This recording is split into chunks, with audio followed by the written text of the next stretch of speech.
A rectangular loop of wire of size 2.5 centimetre and 4 centimetre, ये length है 2.5 centimetre और ये सपोज हाइट है 4 centimetre, carries a steady current of 1 ampere, इस loop में current flow कर रही है 1 ampere, a straight wire carrying 2 ampere current is kept near to the loop as shown in figure, if the loop and the wire are coplanar, same plane में है जैसे board के plane में है, find the torque acting on the loop and magnitude and direction of the force on the loop due to the current carrying wire, इस loop पर एक तो बताना है नेट फोर्स और एक टॉर्क। अब टॉर्क क्या होता है, एम बी साइन थीटा, जहां एम होता है मैग्नेटिक डाइपोल मोमेंट और बी मैग्नेटिक फील्ड। तो सबसे पहले टॉर्क निकालने के लिए इसका मैग्नेटिक डाइपोल मोमेंट, जैसे करंट क्लॉकवाइज तो मैग्नेटिक डाइपोल मोमेंट प्लेन के परपेंडिकुलर और क्लॉकवाइज तो इनसाइड, ठीक है ना।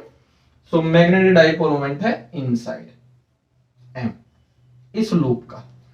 अब magnetic field, current carrying wire ये पॉइंट टू द, तो मैग्नेटिक फील्ड इनसाइड, इस वायर की वजह से मैग्नेटिक फील्ड भी इनसाइड। अगर करंट कैरिंग वायर की तरफ को हम अपना फेस करें तो राइट साइड में इनसाइड होता है मैग्नेटिक फील्ड, लेफ्ट में आउटसाइड, तो यहां पर मैग्नेटिक फील्ड भी inside.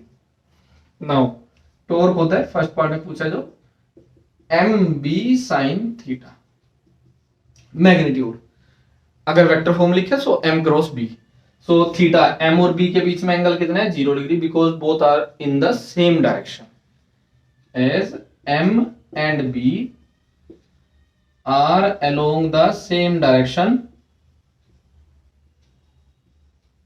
so theta is equal to 0, sin 0 0, so torque is equal to 0. now second part, अब बताना है फोर्स। अगर दो वायर एक दूसरे के पैरेलल रखे हो, एक दूसरे के पैरेलल, तो उनके बीच में फोर्स लगता है, करंट सेम डायरेक्शन में तो अट्रैक्शन का, और अगर अपोजिट डायरेक्शन में तो रिपल्सन का। जैसे देखो ये दोनों वायर पर जो फोर्स लगेगा मैग्नेटिक फील्ड इनसाइड, तो इस पर फोर्स लगेगा ऊपर की तरफ को, इस पर लगेगा नीचे, तो इन दोनों वायर्स पर तो नेट फोर्स एक दूसरे के अपोजिट कैंसिल आउट हो जाएगा। तो वायर पर एक तो इस पर फोर्स लगेगा, एक इस पर, और मैग्नीट्यूड अलग अलग होंगे इक्वल, होंगे अपोजिट लेकिन इक्वल नहीं है, क्योंकि इस वायर की डिस्टेंस ये है और इस वायर की डिस्टेंस ये है, ठीक है ना। सो एक तो इस वायर पर, सपोज ये हम मान लेते हैं फर्स्ट और ये मान लेते हैं टू, डायरेक्शन चेक करते हैं। मैग्नेटिक फील्ड इनसाइड, तो जो फर्स्ट वाला वायर है ये वाला, ठीक है ना, मैग्नेटिक फील्ड इनसाइड, करंट ऊपर की तरफ को, फोर्स इधर, या फिर आप देख सकते हैं करंट जो इसमें वही ऐसे ही इसमें सेम सेंस, तो इस पार्ट पर ये इस वायर पर लगेगा फोर्स अट्रैक्शन का F1, उसमें अपोजिट तो रिपल्स, ये वाला फोर्स ज्यादा होगा, क्यों, क्योंकि जो सेपरेशन है वो कम है, डी सेपरेशन कम होता है, फोर्स ज्यादा, तो उस वाले वायर पर जो फोर्स लग रहा है F2 वो कम होगा, सो नेट फोर्स बनेगा इधर को, नेट फोर्स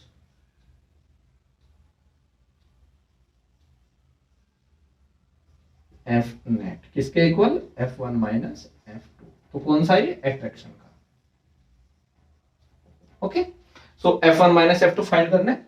सो F1 किसके इक्वल, म्यू नोट, इस करंट को I1 कंसीडर कर लेते हैं और इधर ये I2 इसमें, I2 इसमें, सेम ही करंट फ्लो कर रही है। So mu naught force upon length होता है F अपॉन लेंथ, ठीक है ना, mu naught I1 I2 upon 2 pi into D, separation, ये होता है फोर्स का फॉर्मूला। सो F1 जो लेंथ इसकी वही लेंथ इसकी, ये L है, L 4 सेंटीमीटर, सो सेपरेशन अलग अलग है, ये सेपरेशन D1 और ये सेपरेशन D2। सो F1 किसके equal, mu naught I1 I2 into L upon 2 pi into D1। अब इसका सेपरेशन अलग है D2, 2 प्लस 2.5, तो केवल सेपरेशन अलग है, बाकी सारी चीजें सेम है।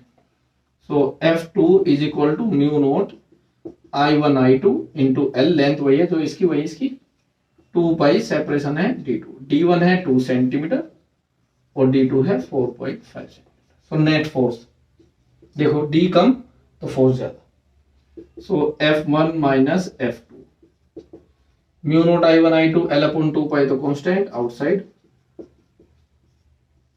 दोनों के लिए सेम है, 1 upon D1 minus 1 upon D2, mu naught upon 2 pi की value 2 into 10 to the power minus 7, I1 2 I2 1, so 2 into 1, और लेंथ कितनी है जिस वायर पर फोर्स निकालना, 4 centimetre, so 4 into 10 to the power minus 2, 1 upon D1 2 centimetre, 2 into 10⁻⁻², और ये 4.5 into 10⁻⁻²।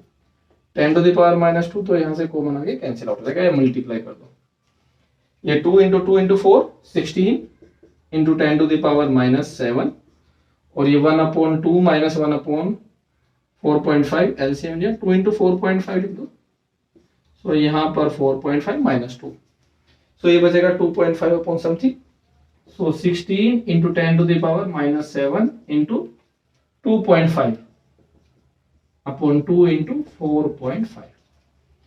Decimal से डेसिमल रिमूव, 2 से 8 टाइम्स, और 5 से 5, और ये 9। सो 40/9 इंटू 10⁻⁻7। सो ये 4.44 नियरली 9 to 4 36, तो वही आएगा 4.44 इंटू 10⁻⁻7, और फोर्स है वो यूनिट न्यूटन। कैसा है? एट्रैक्टिव। तो टॉर्क तो 0 है, लेकिन फोर्स कैसा है? Non zero.